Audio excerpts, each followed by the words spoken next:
Shut this down. Done. Share my screen. Start the broadcast. This one. And we'll start here. Just about ready. Come on. Zoom.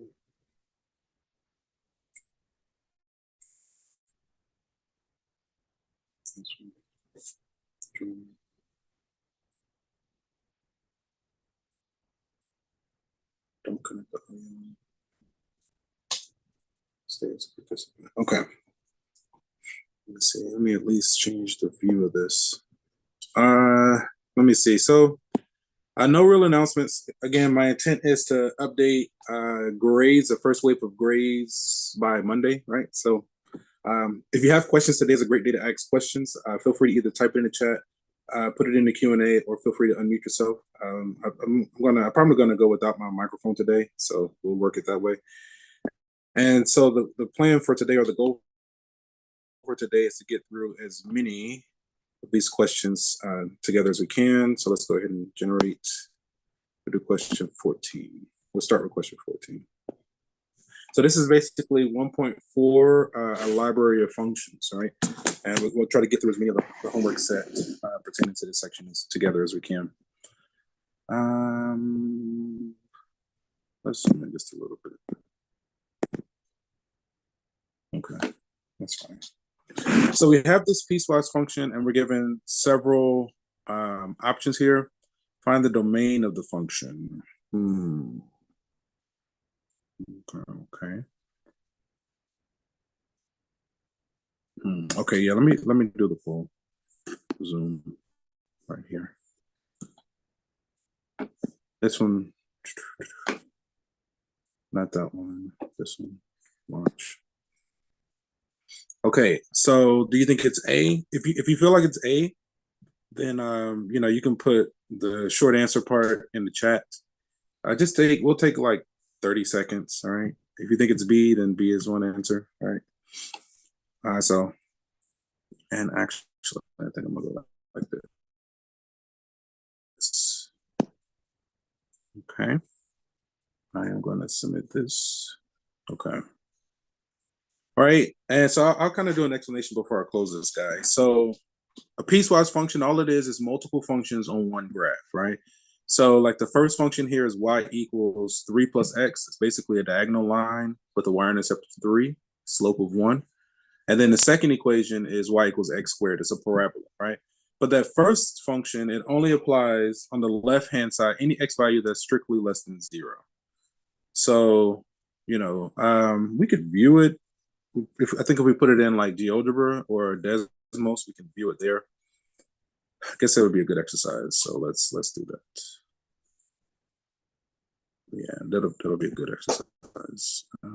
I'll do.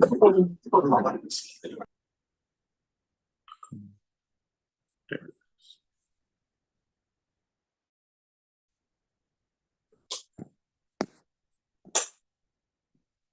Okay. Let's go to Desmos.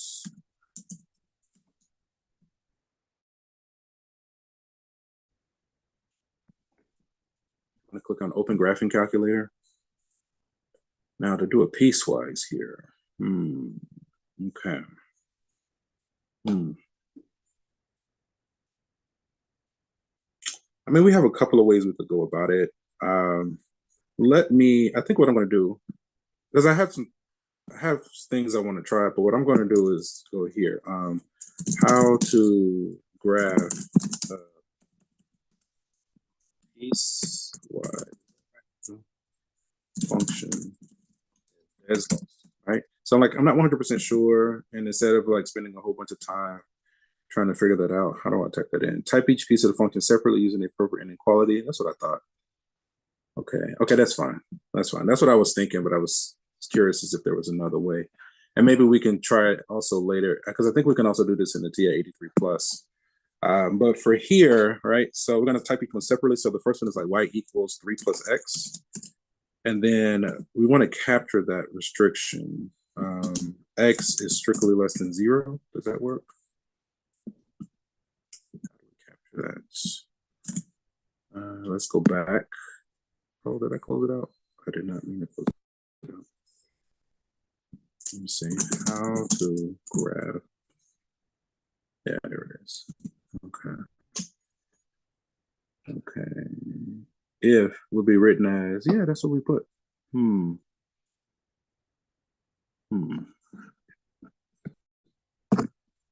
What else? Let's see. Cannot use inequality here. What if we did f of x? Or what if we remove this? No? What if we did f of x? I might have to look up another example. Because I know we can do it. I just got to figure out how to type it. All right, let me try another one.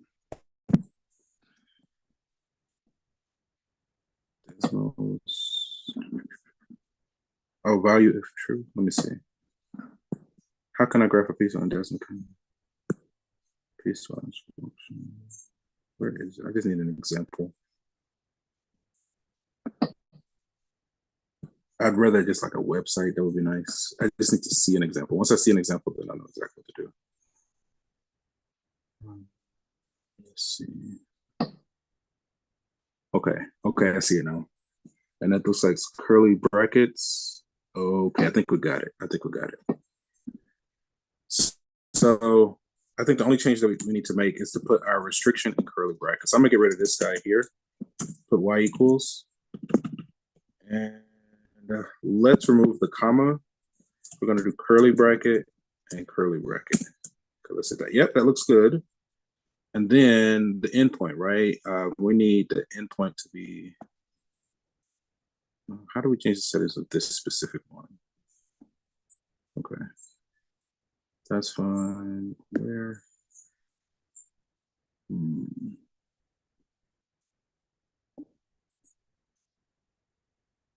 I know there's some more options.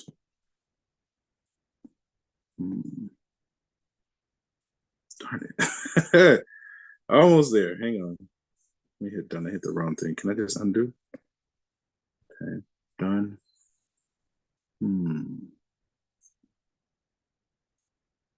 How do we change that endpoint? Okay. Label? No, I don't want the label. Oh, no. Here, it's one of these. Not that. I'm just not seeing the option. Okay, I think we can do like this. And there it is. Okay, so we put a point. Okay. So to get the proper endpoint, we just graph that point by itself, right? So okay, so now we were able to.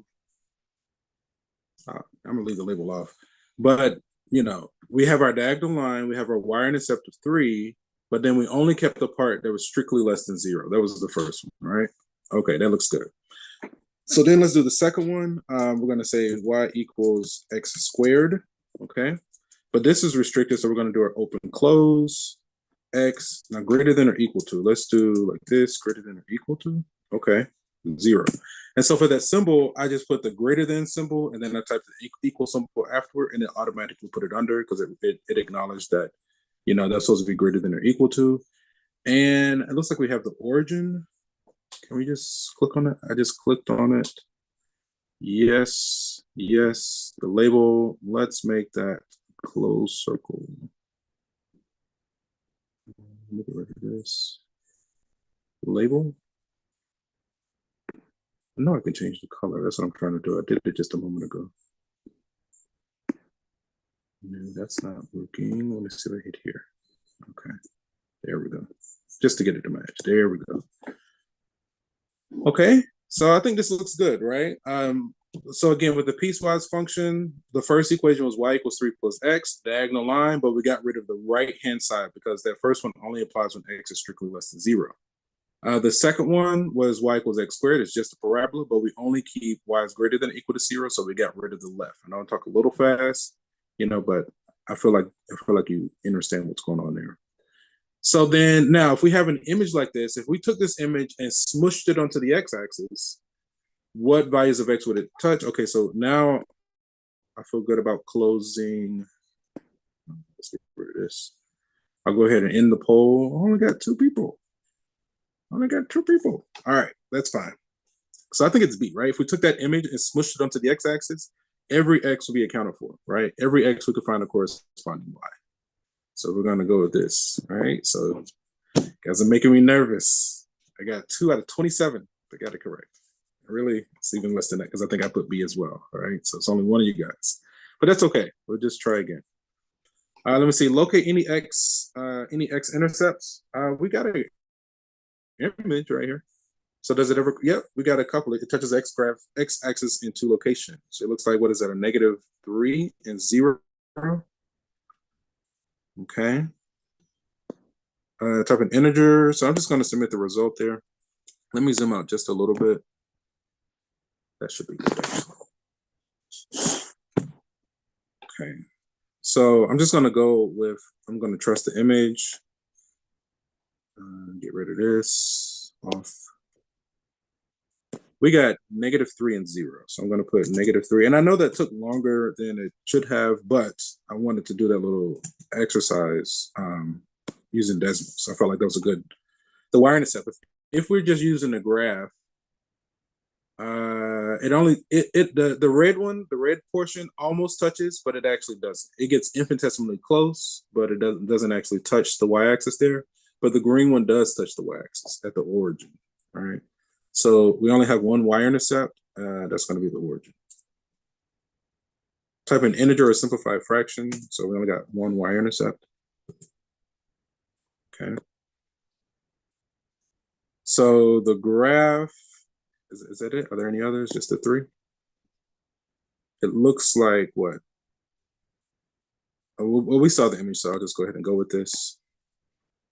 Okay. Let me check the chat. Chat and Q&A looks good. Based on the graph, find the range. Okay. So again, for domain, we took our image and smushed it onto the x-axis. For the range, we want to take our image and smush it onto the y-axis, right? So the range is the very bottom to the very top. If we were to take our image and smush it onto the y-axis, what are the possible y values that it would touch? It would touch the whole y-axis, the whole all y values, right? There's no gap or anything. So I'm just going to go with D for the sake of time. Okay. Let's do another question. No, you're not going to be here. That's fine. It doesn't matter. Okay, let's go to question 6. That was 14. So 3, 4, 5, 6. All right, so okay. I want to launch the poll for this one, so I'm going to relaunch. Relaunch, okay. So then, so this one is saying the table is a complete representation of f. Decide if f is even, odd, or neither. Okay, I already got 1 vote. Can I back that vote? We're going to take like no more than a minute, right? It's a little secondhand that's displayed. So 20, almost 30 seconds have passed. Let's, while we decide on an answer, let's review the definition of even, odd, and neither. So an even function, one way we describe it is whenever we have x comma y, we also have negative x comma y, right? So only the x change. For an odd function, whenever we have x comma y, we also have negative x and negative y. And then neither of those cases are going to occur. An even function is going to have y-axis symmetry, right? So you'll have opposite signs with your x values and it'll be the same value for the y. An odd function, both the x and the y are both going to change, right? Okay. So given that piece of information, if we, it looks like the center is like the 0, 0. It looks like our y values are staying the same, but the x's are changing. So it looks like it might be an even function, right? I'm going to go with C. Submit and end the poll. All right, okay. Okay. Even, right? Yeah. Okay, let's see if it's even. It should be even. If we were to plot these points, they should be symmetric about the y-axis. The y-axis should serve as an axis of symmetry for our image. Okay. That was a good review opportunity. Let's look at question 12. This was 6, 7, 8, 9, 10, 11, 12. Okay. Let me see. So it says the graph of a function is given to the right. Use the graph to find each of the following: the domain and the range. What's the domain? Okay. So this looks like an exponential function. If it's exponential, the domain of an exponential is going to be all reals. So I'm going to go negative infinity, positive infinity.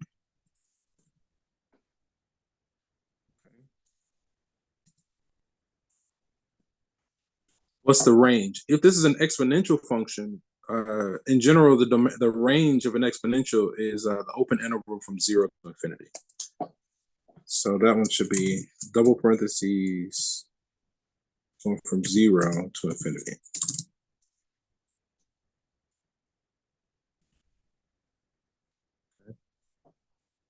Keep in mind that exponential graphs have a horizontal asymptote. The x-axis serves as a horizontal asymptote unless we manipulate it. Okay. Was that it? No. So determine the x and y intercepts. The x that's across the x-axis. If this is an exponential without any kind of manipulations, there's no x-intercept. Might have to zoom out. Let me zoom out. So I don't really like to zoom out, but sometimes, it just doesn't display properly. So I know the text gets small, so you just have to do the best that you can. Okay. There's no x-intercept, so I think it's C, right? The y-intercept looks like it's 1. Type of integer. The y-intercept is 1. Okay. Continue. Let's get rid of the poll until we get ready to use it again. Identify the intervals over which the function is increasing. They broke that up into separate parts. Okay, that's fine. So with the exponential function, as we trace it from the left to the right, it's going up always. So it's never decreasing. Okay, so at B. And it's increasing across the entire domain.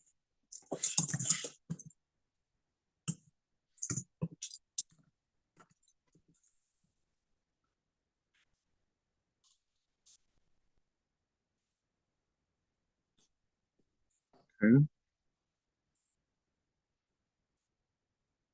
Identify the intervals over which the function is constant. It's never constant.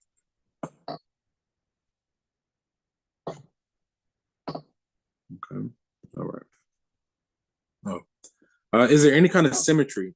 Odd would be origin symmetry. That's not going on. Even would be y-axis symmetry, so there's no symmetry.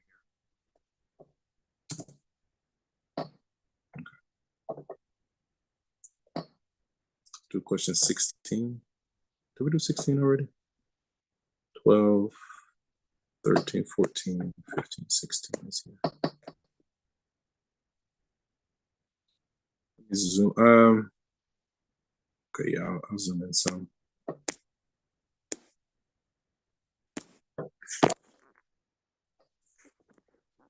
All right, this one asks us to find the average rate of change of f of x equals 8x as x goes from 0 to 3. So long story short, we're essentially finding the slope, all right? So I'm just gonna take my notes here in our answer box. Okay, let me see. So I'm just gonna find the slope. So the slope, now I'll take some notes first. That's supposed to be what? Y sub 2 minus y sub 1 over x sub 2 minus x sub 1. Again, I'm just taking notes right now. Okay. So then, let me see. So my y2 comes from x2. So if we plug in 3, it looks like we get 24 minus our y1 looks like a 0. And then our x2 is 3 minus 0. Okay. So then ultimately it looks like it's 24 divided by 3, which is 8. So we got a result of 8. So then we're going to get rid of our notes. Okay.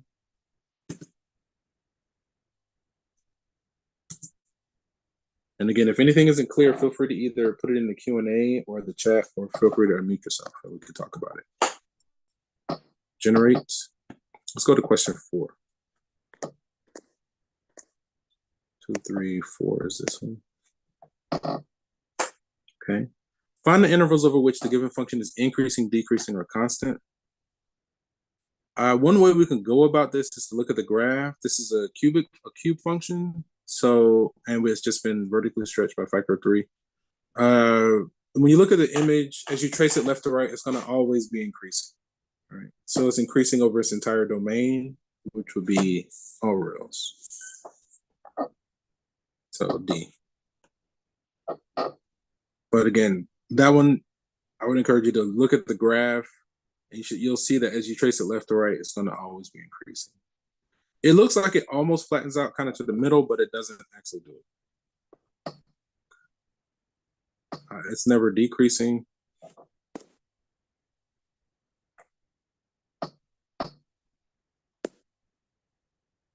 And it's never constant. Okay, that's not too bad.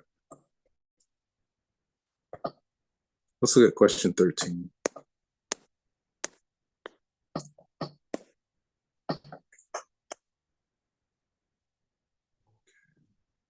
So we're given this piecewise function, and okay, yeah, we're asked to evaluate this piecewise function when x is 1, 3, and 8, and then sketch the graph. Okay. So if x is 1, I kind of want to, I mean, this is kind of a light one. I want to like do a showcase of, let's try it. Will that work? Let's see if we can use Desmos, right? So if we do something similar to what we did before, let's just see if we can get it to work. So we're going to say like f of x. Let's see. Okay. Let's do x, and then our conditions was x was greater than or equal to 3. Okay. And then let me do f of x is equal to 3 with the condition that's when x is strictly less than 3. Okay. So hopefully that works. Now we have an image. The image looks pretty good. Let's see if we can evaluate, right? So if we do it ourselves manually, when x is 1, will we use line 1 or will we use line 2? We would use line 2 because 1 is less than 3. So then the output there would be 3, right? Let me see. I just want to see if we can get this function to work. So now if I say f of 1, the result should be 3. Is it going to work? Darn it. Okay. Let me see if I can combine these together. So what if I put a comma? If I put 3 based on the condition when x is strictly less than 3, let me get rid of this. That's not a good omen. Let's get rid of this too. Darn it, still not working. What can I do?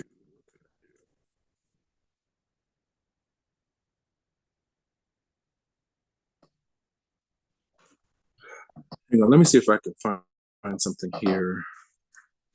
Because that's good for graphing, but then to graph a piecewise, how can you graph it in Desmos? Let me see, instead of graphing, and I know I'm overthinking this because this example is simple, but if we can figure this out, we can use this in a more complicated example. How to evaluate. Okay, let's see if this works. I don't want to graph. Type the function directly in input using variable name. Okay. Can I see this? To evaluate a piecewise function, if you would type this in decimals. Ah, okay. Okay, when x is less than 0, you do this function. And then that, you do the, okay. I think we got it. Let's see if this works. Let's see if this works. So here, I'm just gonna restart this. We're gonna say f of x equals. Now they're suggesting you do the restriction first. They said x is greater than or equal to 3. We're going to do x, and then the next part, if x is less than 3, we're going to do 3. Does that work? That is not working. Let me go back. So I'm going to copy this code, right? Let me see if I can get this code to work. If I can get that to work, then we can translate it to hours. I'll get rid of this for right now and paste. Nope. Is it not going to work?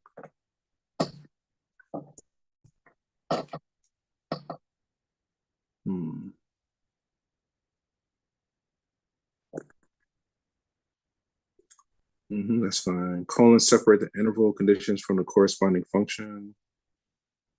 Questions with the colon. Commas, use commas to separate different piecewise definitions. And I think we tried this. Let me see if I can. Code is copied. What's the time? We'll go on time. And I don't think it's gonna let me paste. Okay. So let's see if we can do this. F of x. Okay. Now we know that this works. X is greater than or equal to 3. Okay. Can we do a comma here? It doesn't look like it. Can we do a colon? Semicolon?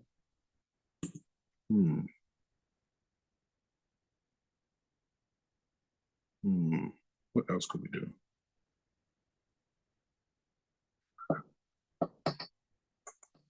It doesn't seem to be working. Let's try a different one. Or click the plus button. How to do piecewise functions. Let me see here. Oh, we could probably also use the help in decimals. That might work as well. Okay, this one looks a little different. If x is less than 1, we do this result. Can we copy this?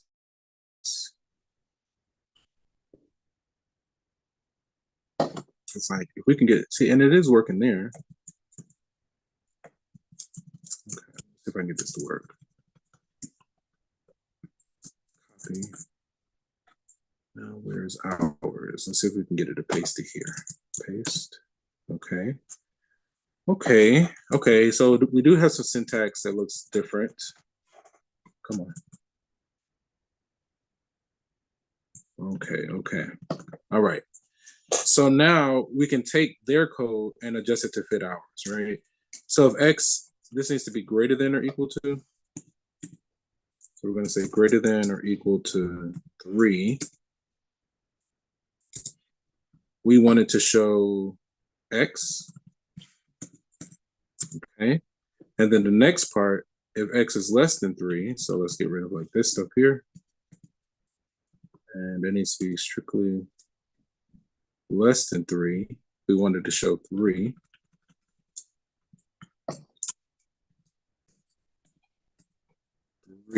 Okay. And then we need to get rid of everything else. Like here.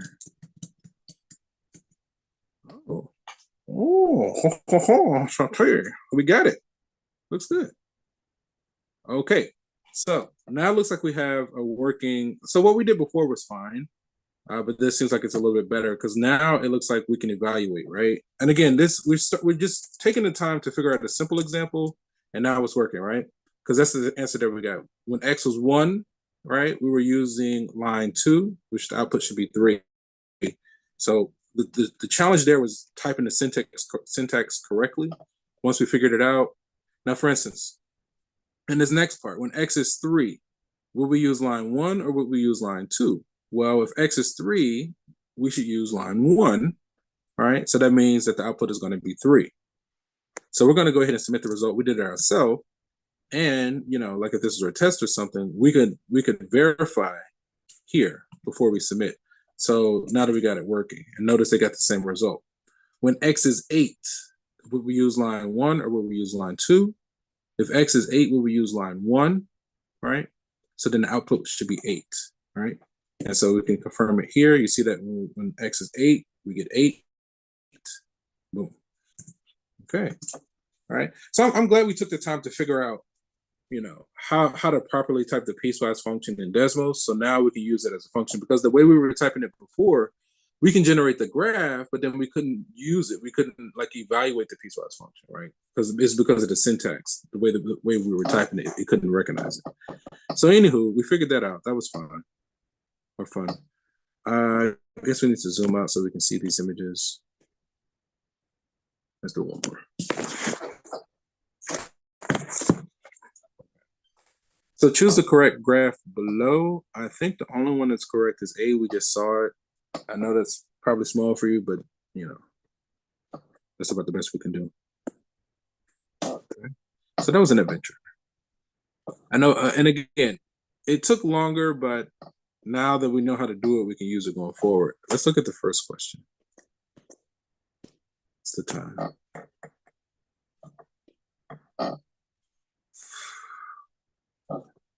Or instead of Zoom, let me see if this is a little bit better. Okay. So write a linear function that has indicated values. Okay, we got lucky because they gave us our y-intercept. So maybe we can use that. All right. So I'll take some notes here. So if we want the equation of a line through these 2 points, we could start with the slope-intercept, like the y equals mx plus b. I guess we're going to need our slope. Okay. Let's go ahead and find the slope first. So I'm going to take some notes here. So let me see, xy. So then 0 minus 3 would be a -3. And then -3 minus 0 is also a -3. So it looks like our slope is 1. Okay. And we got a y-intercept of 3. So then it should be like 1x plus 3. Right. So again, all we did there, we found the slope. We said y2 minus y1 over x2 minus x1. We got a result of 1. And then they gave us our y-intercept because when x is 0, y is 3. So then we plug that slope and that y-intercept into the slope-intercept formula, y equals mx plus b. And then before we submit it, we can confirm. Notice that when x is 0, we get a result of 3. When x is -3, we get a result of 0. Right? So both of those check out. The highest power of 1. We're going to go ahead and submit that. Okay. All right. A diagonal line with a positive slope and a y-intercept of 3. I think, well, it can't be B and C because those have negative slopes. And it looks like A has the wrong y-intercept. So then by process of elimination, we're going to go with D. Okay.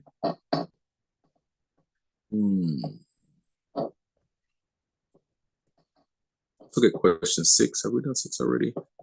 1, 2, 3, 4, 5, 6. So we'll do 7.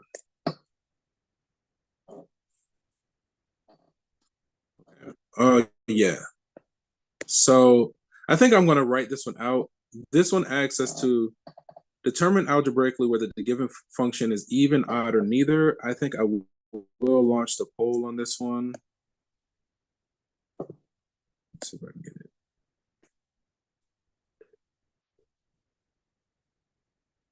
So let's relaunch that.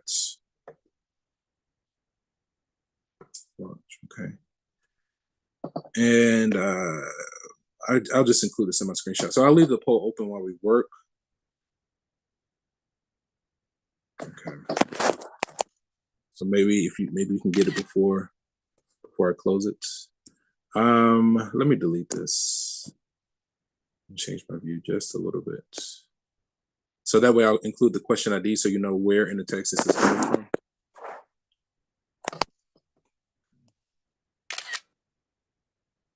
So like that, I'll include the question ID.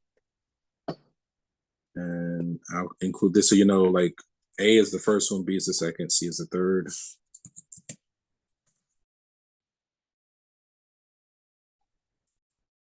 Oh, shyster. That did not behave the way I thought it was going to behave. Oh, Roger, we had so much fun together. We was ripping it up. All right. All right. So let's see the time. Okay, we got about just shy of 10 minutes remaining. So you can have a great weekend, right? Okay. So so even, odd, or neither is really the discussion of symmetry. In order to test for even, odd, or neither algebraically, what we're going to do is replace each x with negative x, simplify, and then interpret the results. Okay. So first, let's replace each x with a blank set of parentheses. We got g of x equals 3x squared plus 6. And again, we're replacing each x with negative x. Okay. So that's going to be 3x squared plus 6. Is this the original? Yeah, right? Because we had an even number of negatives, so it became positive. So then notice that g of negative x equals g of x. That's the definition of a function being even.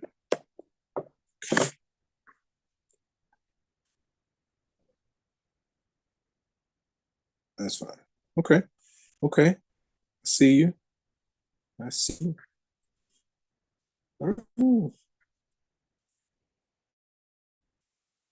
All right, so let's submit even. Get this to work.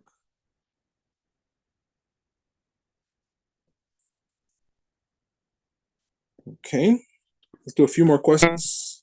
Generates. We'll go to question number 2. Number 2. From the moment I heard Frau say I had a clone, I knew that I'd safe because I'd never be alone. An evil doctor shouldn't speak aloud about his feelings. My hurt and my pain don't make me too appealing. I hope Scott will look up to me, run the business of the family, head an evil empire just like his dear dad, give him the love and the things I never had. Scott rejected me. Say la vie.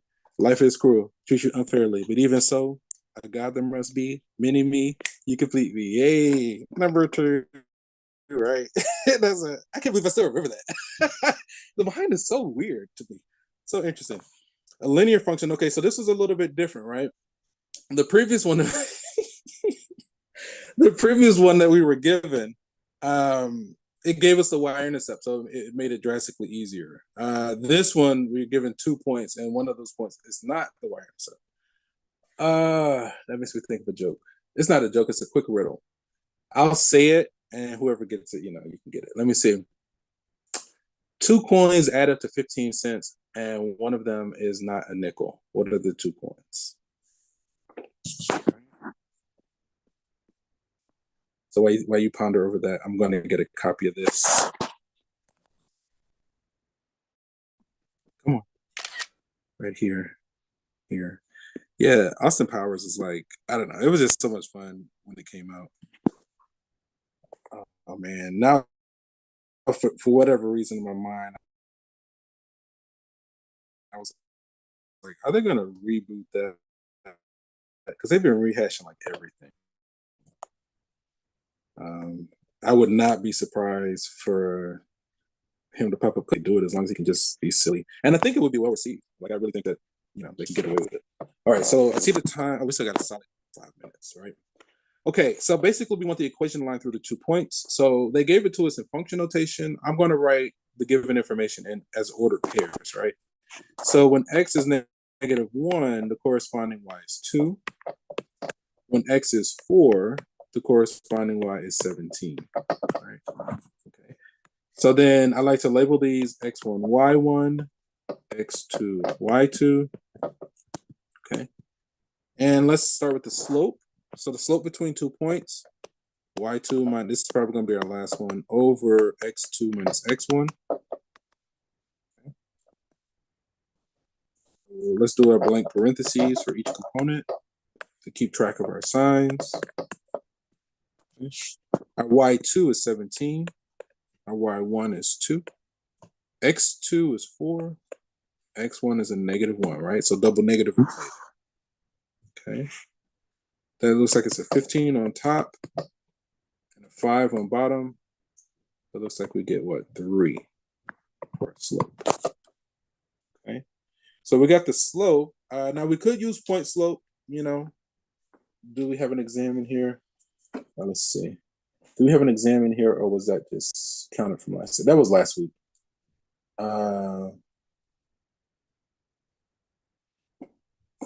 So there were a couple of things. Like last Wednesday, we just had like a attendance quiz.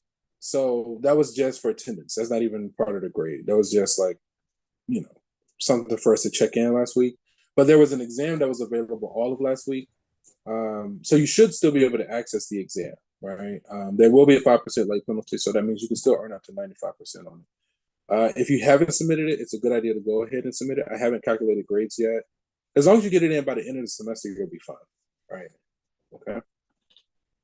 Yeah, no, it was just the exam. You're good. Okay, so we got our slope. Let's try to wrap this up. But I'm a fan. Instead of using point slope, I feel like it's a little bit extraneous. I like to use my slope intercept y equals mx plus b. Okay, let's plug in what we have. Our slope. We got a slope of 3. I'm going to choose the first point because the numbers are smaller. So our x is a -1. We don't know what b is just yet, and the corresponding y is 2. So if we solve for b is going to equal. It looks like we're going to add 3 to both sides. So it looks like b is going to be equal to 5. So then if we put our slope with our y-intercept together, we're going to get what? 3x plus 5. Or instead of y, I think we had an f of x. So we're going to say f of x.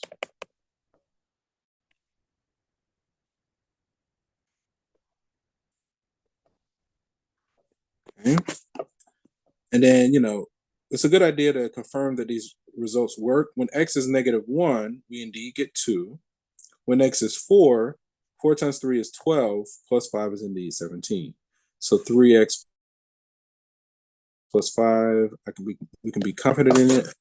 Yeah, we're going to go ahead and make this the last one. We said 3x plus 5. Okay, cross our fingers. Chance favors the prepared mind. Okay, I think we're Gucci. We when we do our homework and things like that, we drastically boost the odds of success in our favor, right? Chance favors the prepared mind. Okay, are there any burning questions before we go our separate way? Wait. Choose the correct graph. Y-intercept is 5 with a positive slope. So it can't be B or D because those have negative slopes. And it has a y-intercept of 5. So I think C has the wrong y-intercept. So by process of elimination, I'm going to go with A. Okay. Are there any burning questions before we go our separate ways, gentlemen? Let me go ahead and make a copy. Let me check the chat real quick.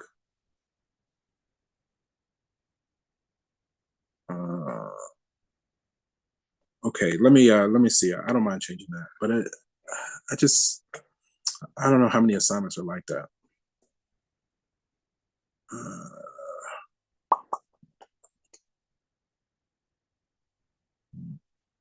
Let me go ahead and make a copy of it. Share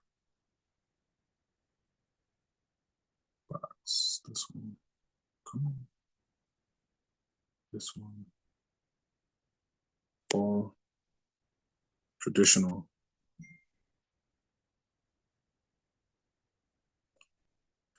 She is like really trying to use up all my gas, man.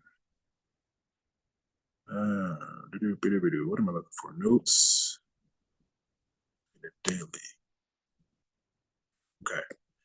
So when this little window closes out, we didn't write much, but anything that you saw me writing, you'll receive a copy of it there.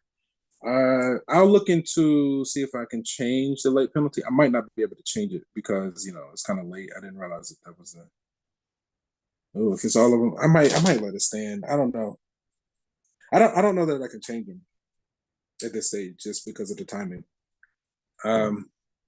I'll look into it and see if I can, I will. If I can't, then it's gonna stand. All right. Aside from the late penalty, are there any other burning questions Okay, going once, going twice. Forever hold your peas and rice. So let me see. Next I week, had a couple yes. personal messages. Can I send like a couple personal DMs too? Okay, yeah. Let me just. Did anybody else have any other questions that it doesn't need to be private? Let me do my closing remarks. So next week, we will just go into the next section. So and you don't really have to wait for me. You could use my recordings and go ahead and get started on that stuff. Uh, you don't really have to wait on me for any of the sections. You could actually go ahead and do all the homework and quizzes for the semester. And then that way you'd only be waiting on, you just be sure to get your attendance credit and you'd be waiting on the exams, right? So you could actually finish the stuff for the semester and kind of just be chilling. If you wanted, that's up to you. Okay, if there aren't any, aside from the student that needs to be private, if there aren't any other burning questions, we're going to go ahead and end the session here. And from one beautiful mind to another, have a great weekend, gentlemen, and we'll meet back next week, same time, same place. Let me stop the stream and kind of like make it private.